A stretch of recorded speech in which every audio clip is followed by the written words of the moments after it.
早晨咁多位同學，好多謝同學咁早起身啦，嚟到科學館啦，聽我哋今次常識百搭嘅分享。咁咧，今次我哋嘅主題係防災避災啦，但係嗰個重心咧，即係我哋都係話，我哋係做一個科學嘅探究，我哋係用一啲科學嘅方式去研究呢個題目，咁跟住就去做一啲嘅實驗啦，或者係去做一啲嘅測試啦，令到大家知道你哋所做嘅探究或者嗰個發明究竟係咪可以有效咁應對呢啲事情嘅。咁所以個重心都係呢個科學啦。咁所以我就就住呢個 topic 就同同學介紹一下嘅。好啦，咁究竟科學係咩嚟嘅呢？咁呢，好多而家大家讀書就冇呢個科學科啦，升到中學先有啦，可能將來會有。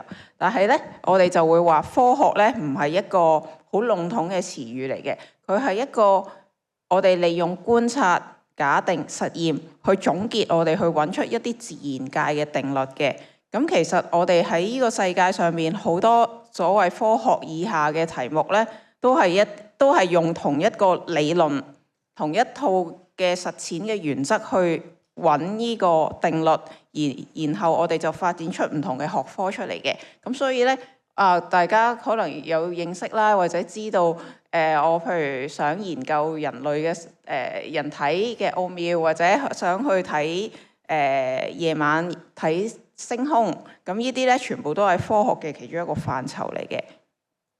係啦，咁咧其實喺科學嘅講就講到好似好遙遠咁樣啦。咁但係咧，其實喺我哋呢個世界或者大家嘅身邊咧，已經有好多嘅科學噶啦。我唔知大家有冇諗過呢幾個問題啦。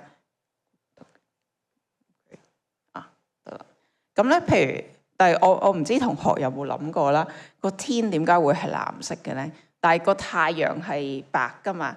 咁但係咧，個太陽咧，如果你喺日出日落嘅時候望佢又係紅噶喎。咁其實太陽係咩色嘅咧？或者個天點解會係藍色嘅咧？點解我哋會有四季咧？點解我哋啲血係紅色嘅咧？點解我哋拍着個掣就會有電，就會燈泡啦，或者而家係 LED 咧就會發光咧？呢啲全部都係科學嚟嘅。咁大家可以有興趣可以研究一下。咁咧喺我哋原始嘅時代啦，咁大家咧對呢個世界唔係好認識嘅時候咧，咁究竟呢啲前人我哋係去點樣了解呢個世界咧？其實佢都係要，佢唔會有人話俾佢聽點解個天係藍色，佢要做一啲嘅假設，佢要知道或者佢要估點解會咁咧？佢可能估幾個原因啦，咁就要去用一啲科學嘅方式去驗證啦，跟住去觀察佢嗰個實驗嘅結果，從而得知到佢自己講估算嘅嘢或者假設嘅嘢係咪正確。咁我哋呢個流程行咗一轉咧，我哋就可以話佢呢個係一個用科學理論去推論到佢嘅猜想係咪正確嘅。咁咧喺我哋譬如參加比賽啦，我覺得大家同學咧，其實最重要嘅一樣嘢咧，就係問問題。成個科學探究嘅過程咧，其實係好可能大家或者老師叫你做一個題目，咁你咪做咯。但係其實你自己有冇興趣嘅咧？你要諗一諗，你揀你可能同老師諗。有咩題目你自己最有興趣啊？或者你喺嗰個已經指定咗嘅範圍裏邊，你會揾一樣你自己最覺得興趣嘅題目啦。譬如你覺得對洪水最有興趣嘅，咁你咪從水嘅方向去做咯。譬如你從其他山泥傾瀉比較有興趣嘅，咁你就從嗰個方向去出發啦。咁跟住就係做一啲資料搜集啦。譬如上網啦、睇書啦、問老師啦，但係而家上網咧，大家都要小心啦，因為而家最近好多 AI 嘅資訊啊，大家如果上 Google 嘅話咧，一打一條問題咧，第一個出嚟嘅咧唔係一啲網頁啦，佢會係一個 AI 解答你嘅問題嚟嘅。咁咧，我想請大家咧，即係要唔好信晒你第一版或者你永遠第一眼望到嘅資訊，因為咧 AI 咧，其實我哋而家認知嘅 AI 咧，佢係唔會識得幫你分辨資訊係正確定係唔正確嘅，佢只會將最多人講嗰樣嘢咧擺咗喺度嘅啫。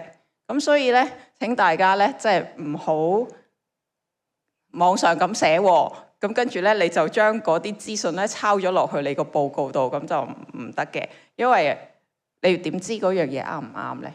係啦，咁書本咧都可以即係比較準確啦，即係因為佢已經印刷成書啦嘛。咁但係我覺得即係最重要嘅嗰樣嘢咧，就係即係呢個世界有好多唔同嘅資訊嘅來源啦。咁其實就最緊要係我哋叫做互相比對。咁呢個講嗰度講，應該即係用唔同嘅方法睇完問完老師睇完書都係咁講喎，咁就應該係啱噶啦，咁樣啦。咁同埋即係如果有啲嘢你做完同即係啲人講嘅嘢唔一樣喎，咁你咪再做咯。即係可能你先係啱咧。咁所以其實即係個重點就係真係唔好信，尤其是而家啦，即係唔好信晒網上你打一句嘢，跟住佢同你講，即係第一句啦就同你講咁，其實就唔一定係啱嘅。咁同埋我哋而家做科學探究咧。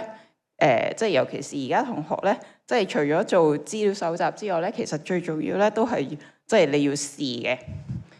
你譬如寫完諗完一啲嘢啦，咁但係你唔試過，你又點知係咪真係啱咧？係咪？係啦。咁咧我又作咗啲題目俾大家參考，呢啲係一啲咩嘅科學問題啦。咁咧同今次嘅 topic 係唔關事嘅。咁但係就係一啲即係可以俾大家即係inspire 到大家啦，係啦。飛機點樣飛得更紙飛機啊嚇？我唔係講飛機啊嚇。你會唔會即係譬如你想做一隻好嘅紙飛機，咁你咪不斷咁測試咯，係啦。咁咧頭先都講過啦，科學探究咁我哋最重要嗰樣嘢就係你要有一個問題啦，即係或者係。你已經定咗一個問題啦，咁你就去，譬如我想知即係邊一樣嘢對抗山泥傾瀉比較好嘅，咁我咪測試唔同嘅物料，跟住咁我就譬如假設即係唔同物料會唔同啦，咁我就就會試，譬如邊個物料喺同一個狀況下，佢嗰個抵抗嗰個泥石流衝擊嘅能力係最高嘅，咁跟住試好多次啦。咁跟住再分析個結果，咁就係即係成個科學探究嘅進程嚟嘅。呢個咁咧我就喺度示範一個同即係小實驗，大家係可以點樣做啦。咁咧其中一個最大家比較新近可以做到嘅嘢咧，就係從日常生活入手嘅，譬如咧。我哋而家咧就有一個測試，就係話咧，究竟咩方法咧洗手或者清潔雙手係最乾淨嘅？咁我唔知大家平時即係學校應該會教大家洗手嘅，我知幼稚園應該開始已經教噶啦。但係你哋會覺得，譬如酒精搓手液好啲啊，定係揾水洗好啲啊，定係用梘液洗好啲咧？定係你唔洗嘅，你唔洗手就食嘢嘅，係啦。我哋可以快啲。咁如果我要做一個實驗，咁咧我嗰個實驗咧就會係咁，我會用唔同嘅方法去洗我隻手啦。咁跟住咧，我就有一塊麵，我有唔同嘅麵包，我唔可以用同一塊麵包。我有譬如say五塊麵包啦，咁就用同一樣嘅條件咧去掂佢。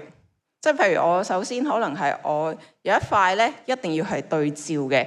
即係我哋成日都話科學有一個對照實驗，咁你先知道你自己驗證嗰樣嘢係咪真係測試到咧？咁我有一塊譬如就唔掂佢啦，第二塊就係我冇洗手掂佢啦，第三塊我就係酒精搓手液啦，第四塊就係揾水洗完掂啦，第五塊就係揾水加梘液洗完再掂佢啦。咁最後會點樣呢？咁咧，其實嗰個方式咧，就係我一定要成個流程係一樣嘅。即係我如果嗰5塊麵包，我係唔同嘅時間，譬如我擺唔同嘅時間，咁係唔得噶嘛。譬如即係我要用一啲即係我成個過程要係一樣嘅。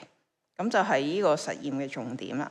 咁跟住你中間就要觀察啦。最後咧，你就要去量化佢。咩叫量化佢咧？就係咁樣啦。咁咧，依個咧就係一個外國嘅小朋友嘅實驗。佢嗰陣時，其實佢係喺 COVID 之前已經做噶啦。咁大家咧，其實喺嗰一刻咧，佢就發現咧，嗱，微店咧當然係即係乾淨嘅麵包咧，咁佢就唔會發毛啦。咁咧原來咧，你用番梘加水洗過嘅手掂佢咧，佢都好乾淨嘅喎。咁但係你見唔見到啊？你對 dirty hands 啦，你污糟嘅手啦，你用酒精搓手液搓嘅手啦，第5號。跟住咧，原來咧，你哋嘅手提電腦係最污糟嘅喎，係啦。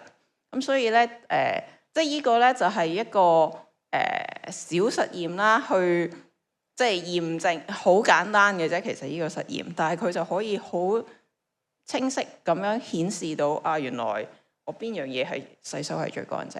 咁大家咧，即係喺設計實驗嘅時候，其實都應該用一啲即係簡單啦，測試可以重複測試嘅重複測試嘅意思咧，就係你可以再做嘅嗰個實驗。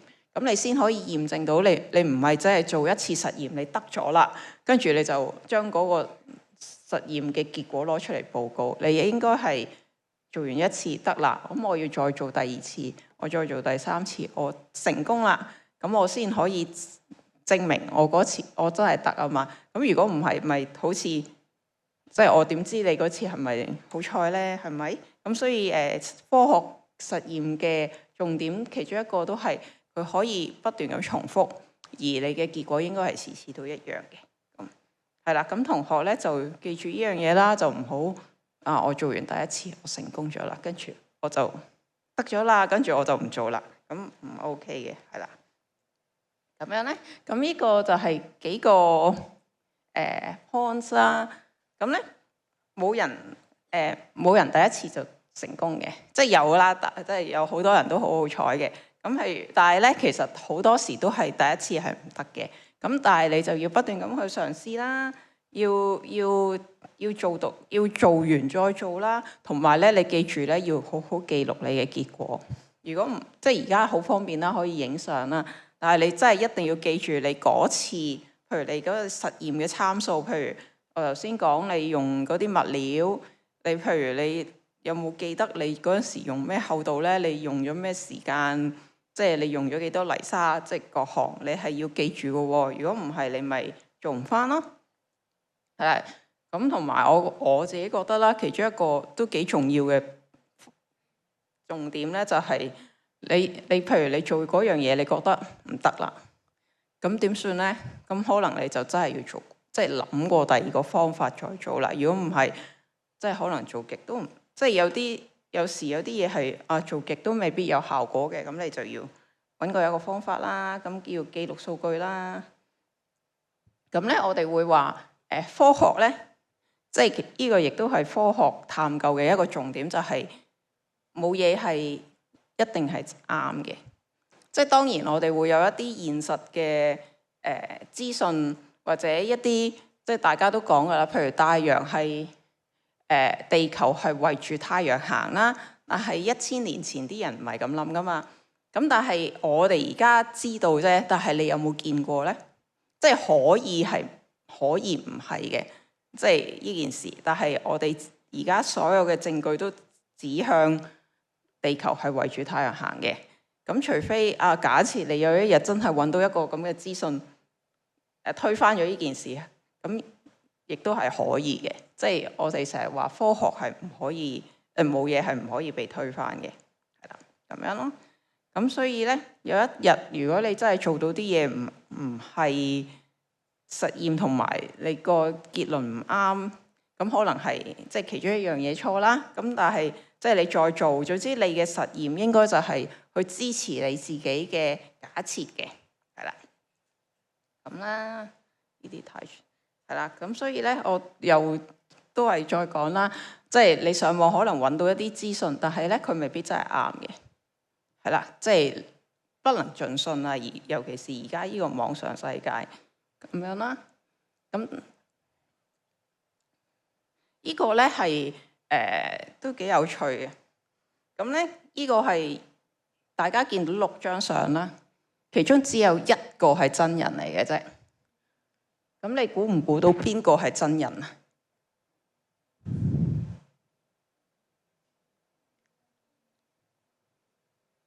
其實呢張相都有啲舊噶啦，但係你估唔估到？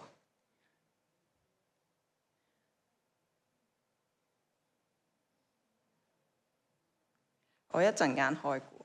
咁我想講呢個